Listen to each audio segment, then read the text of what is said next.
வணக்கம். உங்க மனசுல ஒரு பெரிய கேள்வி ஓடிட்டு இருக்கா? தாத்தா கட்டின வீடு, சின்ன வயசுல விளையாடின இடம், எல்லா நினைவுகளும் அங்கதான் இருக்கு. ஆனா இப்போ அந்த வீட்டை என்ன பண்றது? இது வெறும் கேள்வி இல்ல, பல பேரோட மனப்போராட்டம். வாங்க இந்த ஒரு முக்கியமான விஷயத்தை பத்தி ஆழமா பேசி ஒரு தெளிவான முடிவுக்கு வருவோம். Hello everyone, welcome to Connect and Build. Sit back, relax, and enjoy the video. Let's get started.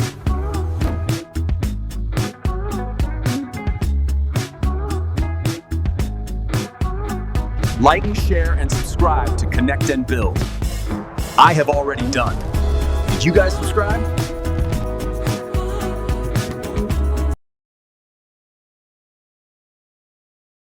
பாருங்க, எங்ககிட்ட வர்றன்னு 190 வாடிக்கையாளர்கள் முதல்ல கேட்கிற கேள்வி இதுதான். ஒரு சிவில் இன்ஜினியரா நாங்க உங்க உணர்வுகளுக்கு ரொம்ப மதிப்பு கொடுக்கறோம். ஆனா அந்த சென்டிமெண்ட்டை தாண்டி சில முக்கியமான கசப்பான உண்மைகளையும் நாம பேசிதான் ஆகணும். சரி, வாங்க விஷயத்துக்குள்ள போலாம். இது வெறும் உங்க உணர்ச்சிகளை பத்தினது மட்டும் இல்லங்க, உங்க குடும்பத்தோட பாதுகாப்பு, உங்க பணத்தோட மதிப்பு, இது ரெண்டுமே சம்பந்தப்பட்ட ஒரு பெரிய முடிவு. அதனால சும்மா மேலோட்டமா பேசாம இன்ஜினியரிங் உண்மைகளையும் ஃபினான்ஸ் கணக்குகளையும் வச்சு ஒரு முடிவுக்கு வரலாம். ஆமாங்க, உங்க உணர்வுகள் ரொம்பவே முக்கியம், அதுல எந்த மாற்று கருத்தும் இல்ல. ஆனா யதார்த்தம்னு ஒன்னு இருக்கு இல்லையா, அது முழுக்க இன்ஜினியரிங் உண்மைகளை சார்ந்தது. வாங்க அதை முதல்ல புரிஞ்சுக்கலாம். ஒரு வீடு வெளியிலேந்து பார்க்கறதுக்கு நல்ல பெயிண்ட் அடிச்சு புது டைல்ஸ் போட்டு பளபளன்னு இருக்கலாம்.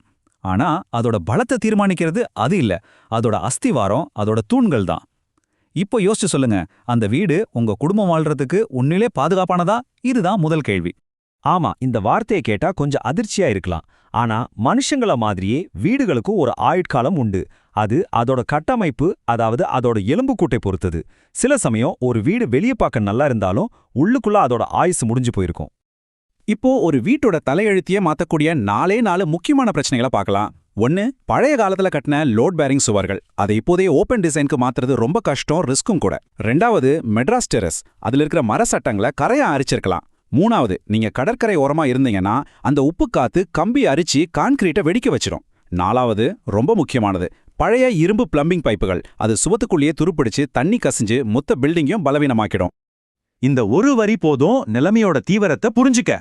காங்கிரீட் உதிர்ந்து உள்ள இருக்கிற கம்பி வெளியே தெரியுதுன்னா அந்த வீடு அதோட கடைசி காலத்துல ரொம்ப மோசமான நிலையில இருக்குன்னு அர்த்தம்.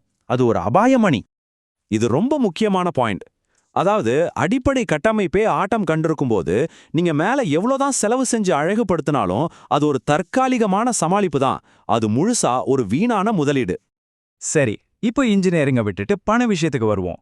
உங்க பரம்பரை சொத்து உங்க பணத்தை விழுங்குற ஒரு பொறியா மாறப்போகுதா, இல்ல உங்களுக்கு செல்வத்தை அள்ளித்தர புதையலா மாறப்போகுதா? இத உங்க முடிவு தான் தீர்மானிக்க போகுது. இது சிவில் இன்ஜினியரிங்ல நாங்க சொல்ற ஒரு பிரபலமான சொலவடை. அதாவது உள்ளுக்குள்ள இருக்கிற பெரிய பிரச்சனைகளை கண்டுக்காம வெளியே மட்டும் பெயிண்ட் அடிச்சு அழகுபடுத்துறது. எவ்வளோ மேக்கப் போட்டாலும் அடிப்படை மாறாது இல்லையா? அது மாதிரி தான் இதுவும். புதுப்பிக்கிறதுனா வெறும் பெயிண்ட் டைல் செலவு மட்டும்னு நினைக்காதீங்க. துருப்பிடிச்ச பைப்பை மாத்த சுவரை உடைக்கணும், பலவீனமான கான்கிரீட்டை சரி பண்ணணும்னு செலவு வளர்ந்துக்கிட்டே போகும். இதுக்கு பேங்க்ல ஹோம் லோன் கூட கிடைக்காது, அதிக வட்டிக்கு பர்சனல் லோன் தான் எடுக்கணும். கடைசியா இவ்ளோ செலவு செஞ்சோம் அதோட ஆயுசு ஒரு 10-15 வருஷம்தான் கூடும். அதுக்கப்புறம் நீங்க போட்ட பணம் ஜீரோ. இப்போ ரொம்ப முக்கியமான விஷயத்துக்கு வரும். FSI. உங்க தாத்தா வீடு கட்டும்போது உங்க இடத்துல 1000 சதுரடி தான் கட்டலான்னு அரசாங்க விதி இருந்திருக்கலாம். ஆனா இன்னைக்கு விதிகள் மாறிடுச்சு. அதே இடத்துல உங்களால இப்போ 2000 ஏன் 3000 சதுரடி கூட கட்ட முடியும். இதுதான் உங்க சொத்தோட உண்மையான மதிப்பை திறக்கிற சாவி. இந்த ஒப்பீட்டை பாருங்க, உங்களுக்கே புரியும். இடிச்சு கட்டுறது மூலமா நீங்க ஒரு புது சொத்தை உருவாக்குறீங்க. அந்த அதிகப்படியான FSIயை பயன்படுத்தி இன்னொரு வீடு கட்டி வாடகைக்கு விடலாம். மாசம் ஒரு நிரந்தர வருமானம் கிடைக்கும். இது ஒரு புதையல் இல்லையா? சரி, இவ்ளோ குழப்பத்துல எப்படி ஒரு தெளிவான முடிவுக்கு வர்றதுன்னு நீங்க கேட்கலாம்.